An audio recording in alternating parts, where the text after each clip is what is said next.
మూలిగే నక్క మీద తాటిపండు పట్టమంటే ఇదే. మూడేళ్లుగా ముక్కుతూ మూలుగుతూ కింద మీద పడుతున్న హైదరాబాద్ రియల్ ఎస్టేట్ పూర్తిగా ఢమాలంది. కన్స్ట్రక్షన్ కుదేలైపోతుంది. ఇది నిజం. అంతా బాగానే ఉంది, సూపర్గా ఉంది, రియల్ ఎస్టేట్ వెలిగిపోతోంది అని చాలామంది చెప్తున్న కబుర్లు పచ్చి అబద్ధాలు. నిజానికి హైదరాబాద్ మాత్రమే కాదు, దేశంలోని అన్ని ప్రధాన నగరాల్లో రియల్ ఎస్టేట్ కుదేలైపోతోంది. వీటన్నింటికి తోడు ఇటీవల ప్రధాని మోదీ ఇచ్చిన పొదుపు మంత్రం పిలుపు హైదరాబాద్ రియల్ ఎస్టేట్ని పాతాళానికి తొక్కేసింది. అత్యవసరమై ఎవరైనా అపార్ట్మెంట్ కొనుక్కుందామని అనుకుంటే కూడా ఇప్పుడు వెనక్కి వెళ్ళిపోతున్నారు. రోజులు బాలేదు, ఆర్థిక పరిస్థితి అసలే బాలేదు. చేతిలో ఉన్న 4 డబ్బులు తీసుకెళ్లి ఏ అపార్ట్మెంట్ కొనడానికో పెట్టేస్తే నిండా మునిగిపోతామనే భయంతో ఎవరికి వాళ్లే బిగుసుకుపోతున్నారు. ఏ రోజు ఎలా ఉంటుందో తెలియదు. రెసిషన్ అంటున్నారు, ఆర్థిక సంక్షోభం ముంచుకొస్తుంది అంటున్నారు. ఇలాంటి పరిస్థితుల్లో ఉన్న డబ్బు పట్టుకెళ్ళి రియల్ ఎస్టేట్ మీద పెట్టడం అవసరమా అని జనం పబ్లిక్గానే మాట్లాడుకుంటున్నారు. అమెరికా ఇరాన్ యుద్ధం, దానివల్ల చమురు సంక్షోభం, కేంద్ర ఖజానాలో విదేశీ మారక ద్రవ్యం తగ్గిపోవటం, ఇవన్నీ వెరసి అన్ని రంగాలు ఒక్కొక్కటిగా కుదేలైపోతున్నాయి. దీనిలో భాగంగానే రియల్ ఎస్టేట్ మరింత పతనానికి జారిపోయింది.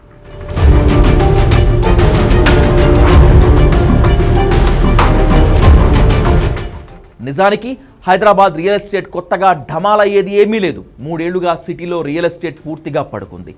ఓవరాల్గా కన్స్ట్రక్షన్స్ చేసేయటం, అవసరానికి మించి నిర్మాణాలు చేయటం, ఆర్టిఫిషియల్ బూమ్ క్రియేట్ చేయటం, వీటన్నింటికీ మించి ఎకరా భూమి 100-150 కోట్లకు కొనిపించడం వల్ల హైదరాబాద్ రియల్ ఎస్టేట్ సర్వనాశనమైంది. కేసీఆర్ సర్కార్ చేసిన పొరపాటే ఇప్పుడు రేవంత్ సర్కార్ కూడా చేస్తోంది. రియల్ ఎస్టేట్ బిల్డర్లను, పారిశ్రామికవేత్తలను మెడ మీద కత్తిపెట్టి బెదిరించి భూముల విలువ పెంచడానికి 100-150 కోట్లకు ఎకరాన్ని కొనిపించారు.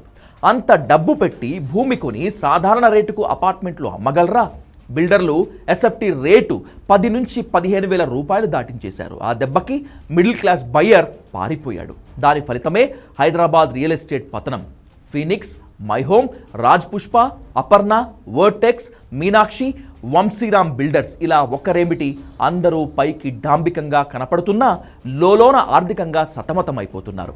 కొందరు స్వచ్ఛందంగా ప్రాజెక్టులు నిలిపివేశారు. కొన్ని రియల్ ఎస్టేట్ సంస్థలు 100కి 2 రూపాయలకు వడ్డీకి అప్పులు తెచ్చి కింద మీద పడి నిర్మాణాలు పూర్తి చేస్తున్నారు. అయినా కొనేవాళ్ళు లేరు. మరోవైపు ఫ్రీ లాంచ్ పేరుతో జనం నుంచి 100 కోట్లు వసూలు చేసిన బిల్డర్లు నిర్మాణాలు పూర్తి చేయలేక పరారైపోయారు. ఇలా సిటీలో ఫ్రీ లాంచ్ బాధితులు లక్షల్లో ఉన్నారు.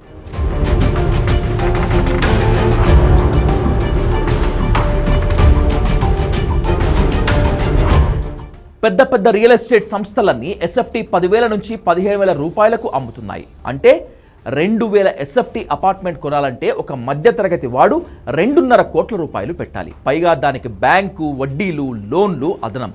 అది అసాధ్యం. అందుకే అపార్ట్మెంట్లు కొనడానికి జనం భయపడిపోతున్నారు. నిజానికి ఎస్ఎఫ్టీ కన్స్ట్రక్షన్ కాస్ట్ 3,000 రూపాయల నుంచి 3,500లకు మించి ఉండదు. ఎంత అద్భుతంగా కట్టినా ఇంతకంటే ఎక్కువ ఉండదని కన్స్ట్రక్షన్ నిపుణులు చెప్తున్నారు. భూమి రేట్ వేసుకుంటే ఎస్ఎఫ్టీ 5,500 నుంచి 6,500 రూపాయల వరకు అమ్మితే అది జనానికి అందుబాటులో ఉంటుంది. అందరూ కొనేందుకు ముందుకు వస్తారు. కానీ 100 కోట్లు పెట్టి భూములు కొని ఆ భారాన్ని భరించడానికి ఎస్ఎఫ్టీ 10,000 రూపాయల నుంచి 15,000 వరకు అమ్మితే జనం ఎందుకు వస్తారు? అంత ఆర్థిక సత్తా ఎవరి వద్ద ఉంటుంది? అందుకే మధ్యతరగతి బయ్యర్ రియల్ ఎస్టేట్కి దూరం అయిపోయాడు. ఎప్పటికైనా బిల్డర్లు ఎస్ఎఫ్టీ 6,500 రూపాయలకు మించకుండా అమ్మితే అపార్ట్మెంట్ల అమ్మకాలు పెరగవచ్చని నిపుణులు చెప్తున్నారు. కానీ బడా బిల్డర్లు ఎవరూ మెట్టు దిగటం లేదు. వడ్డీలైనా కట్టుకుంటాం కానీ రేటు వచ్చిన రోజే అమ్ముకుందామని మొండిగా కూర్చున్నారు. అందుకే రియల్ ఎస్టేట్ మరింత కునారెల్లిపోయింది. ఇప్పటికైనా అయిన కాడికి అమ్ముకునే నిర్ణయానికి వస్తేనే రియల్ ఎస్టేట్ ఎంతో కొంత బాగుపడుతుంది.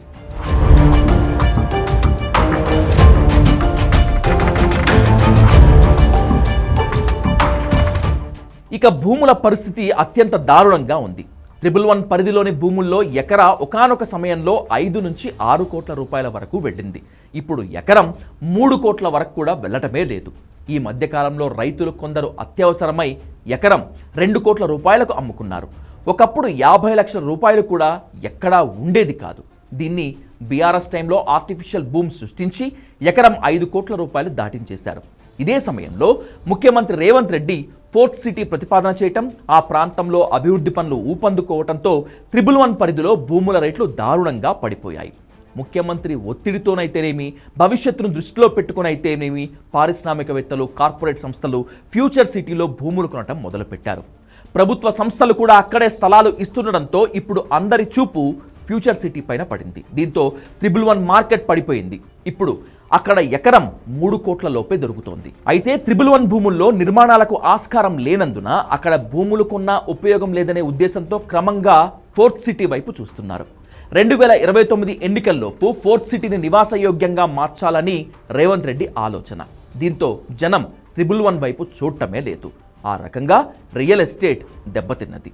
ఇక ఇప్పుడు దేశం ఆర్థికంగా కఠిన పరిస్థితుల్లో ఉందనే మెసేజ్ అన్ని వర్గాలకు చేరిపోయింది. ఈ సమయంలో 10 రూపాయలు ఉంటే దాచుకోవటం తప్పితే ఖర్చు చేయకూడదని జనం డిసైడ్ అయిపోయారు. అంతేకాదు ప్రభుత్వం కూడా పెద్ద పెద్ద నిర్మాణాలను 2 ఏళ్ల పాటు వాయిదా వేయాలని సూచనప్రాయంగా ఆదేశించింది. అందుకే ఏ రియల్ ఎస్టేట్ సంస్థ కొత్త నిర్మాణాలను చేపట్టం లేదు.